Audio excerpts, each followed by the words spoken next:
Well, I still think it has an opportunity, only in the sense that at least we're all talking to each other. Mm-hmm. At least we're getting information. Even though they're monitoring everything, we're still exchanging it. And I think that's a fundamental, maybe the most important thing right now, is that we actually are getting some information. Vault 7, we understand that not only have they funded and created these exploits, as Aaron... And at least we're getting information. Even though they're monitoring everything, we're still exchanging it. And I think that's a fundamental, maybe the most important thing right now, is that we actually are getting some information.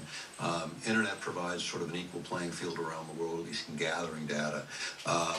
I think it kind of is a double-edged sword again. It depends on who's wielding it.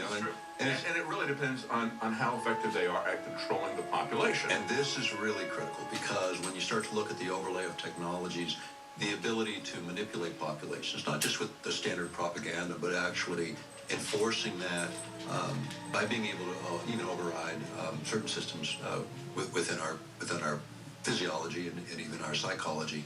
In fact, controlled effects is a concept that military has been looking at. When our founding fathers decided privacy was an important thing, they actually thought about a physical doorway, but that is not the doorway to your privacy in the 21st century. It's your digital doorway. That's right. And that's the one they are kicking in. And the fact of the matter is, your data should be owned by you.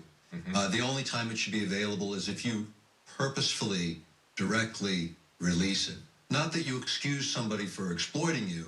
That should be absolutely forbidden. And if we really wanted to see a return to privacy, that would be the first step, is returning our information and not allowing commercial enterprises to retain it beyond the point of a legal dispute. And usually the statute of limitations on financial disputes run 1 to 3 years in most states. That should be the limit of holding data. Your ability to dispute a credit card bill is 6 months. That data ought to disappear. Once its usefulness in terms of litigation is over, it should be over too, and you should retain it.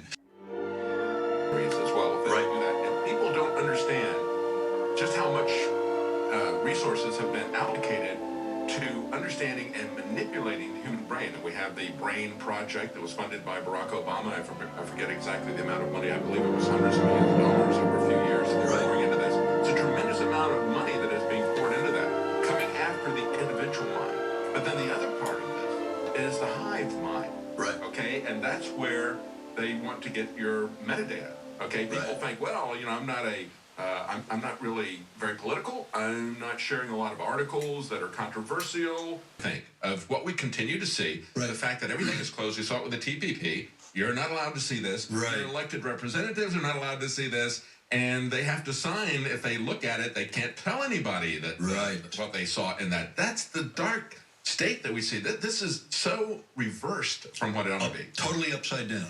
They're interested in you, especially if you're not particularly political, because they want to know if their narrative is winning. Right. So they have to have a way to collect all of that metadata and to look at it, to look at your activity. In every government office that we're paying for, because we are the employers. It's not the other way around. We're the employers. We should have access to our employees and see what they're doing to serve our interests and not national interests that are not ours, multinational interests that are not ours. The fact is, when you really look at the technology and how it's evolved as a tool against the sovereignty of the individual human being. Yes. That's what needs to change. Yes. That is what is so dangerous. That is what we have to wake up in the American public. The idea that you cannot trade your liberty for freedom or for security or for safety. You cannot trade your privacy for security or safety. Stay with us. We'll be right back with Dr. Begich. The real key to all of this is the hive mind, if you will, that they're trying to manipulate, that they're trying to measure with geospatial intelligence, human domain analytics. We saw this with Jade Helm. I believe that Jade Helm was largely a psychological operation. We've had the Green Berets and Special Forces really, we think of them as kinetic operations, where they're jumping out of planes and they're doing other things like that. But the key thing that they have always focused on is identifying the people who are going to support them in a particular country, whether it's here in America or abroad. Right. And then understanding who those leaders are, and then knowing who's going to be on their side and who's going to be against them, knowing whether or not they can manipulate public opinion. And that's a key thing with all of this. What had happened in Alaska, when we look at the situation that was done to Indians with the Indian reservations in the 19th century, and then we see they took away their ownership, their ability to live free and independent, put them in a very constrained, controlled environment. Right. That's what we're really seeing now with the with Agenda 21, with the Internet of Things, as the cars are joining that, controlling our movement, monitoring our movement. Is the fact of the matter is, we had three branches of government, each of them with their own strengths. Too much power got concentrated in the executive. I would totally agree with that. It was misused, but it wasn't reeled back either. And this is everybody's fault in terms of the Congress and our general population. When you talk about internet manipulation, we were talking about that in terms of the electronic component of it. PBS did a special called The Worldwide Mind, where they believe that the next generation won't require hardware, that every mind will be linked. Yes. Oh, yeah. Now, this is a huge jump forward, because to do this artificially is one thing, because I think we already do this naturally. I think this is one of the things that we are as human beings. We're just kind of unaware of it. On some level, our communication happens at that level. But the idea of artificially linking all the minds in the world, now you want to talk about control on a whole new level. Now, that's being reported by PBS. Then they come out in the news and McClatchy and say, I'm being investigated, along with the White House chief advisor.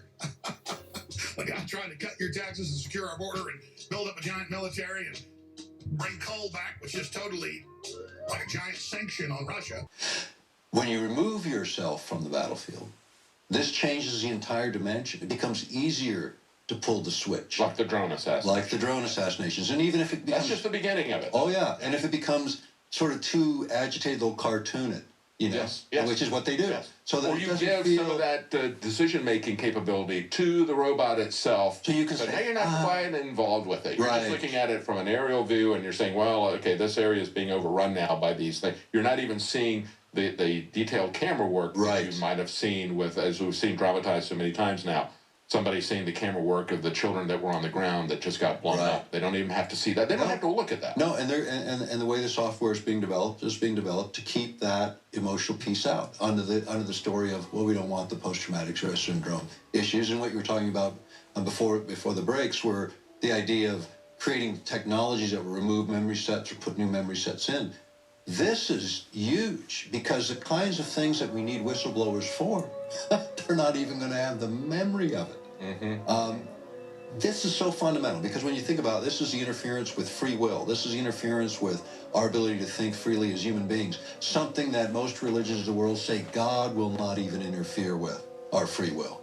Yet this is the very essence of what these technologies are about. They are entering the human mind to take control of a human mind and to deliberately manipulate your thinking process. Well, Chris, that's exactly why, as this rhetoric heated up, I wanted to get you on, because you're somebody with just a few other guys, or some of them died, unfortunately, took on hundreds and hundreds of people in two different, major, battle scenes under 13 hours of admitted stand down. You didn't just have the physical courage in one of the most, amazing Alamos where some people actually made it out, or a 300 where a few people actually made it. So I mean, it's beyond that. You actually survived a 300 type, scenario, but where it was just 6 against 300 or 500.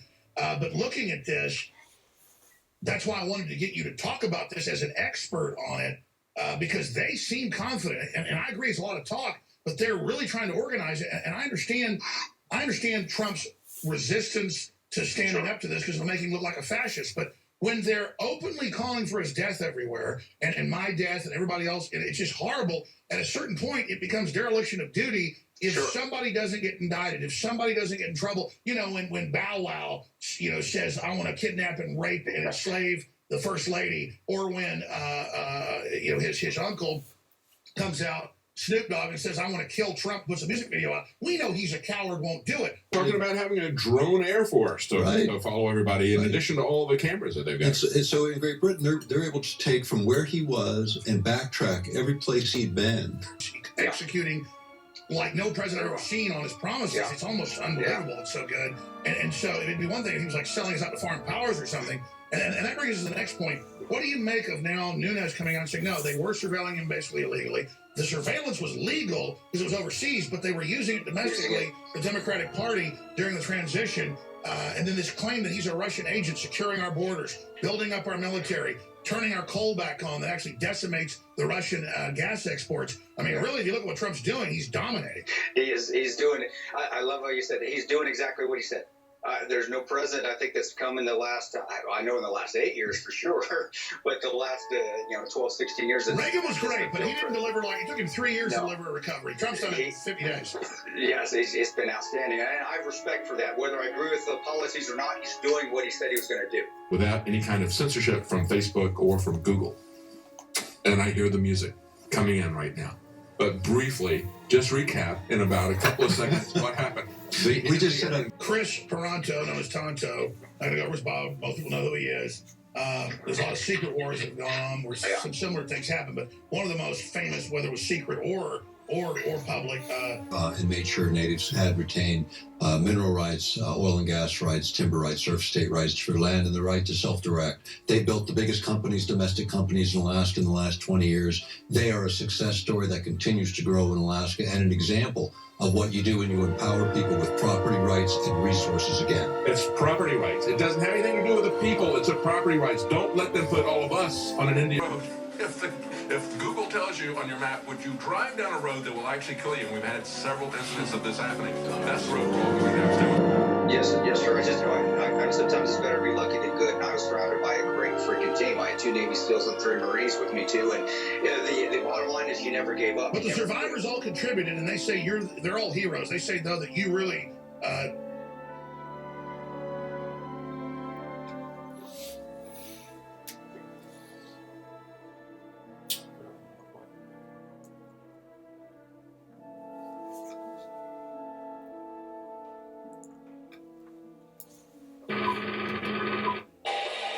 Well, the big vote's coming up on the repeal, or is it really a repeal of Obamacare? We're going to be breaking that down.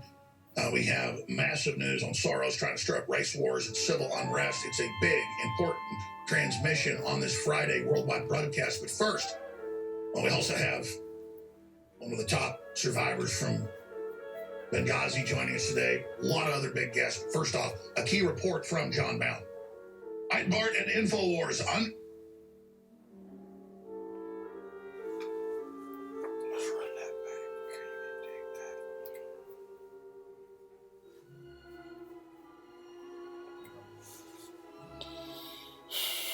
See, that acrylic paint always dries a half a shade darker than what it looks on the palette.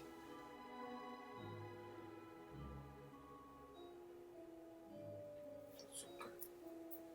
Painting takes its own shape sometimes, depending what shape it's going to go. That's in direct relation to color, contrast.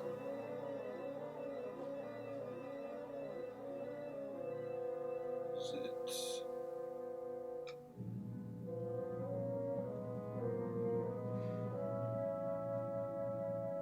Joseph Albers says, color deceives continuously.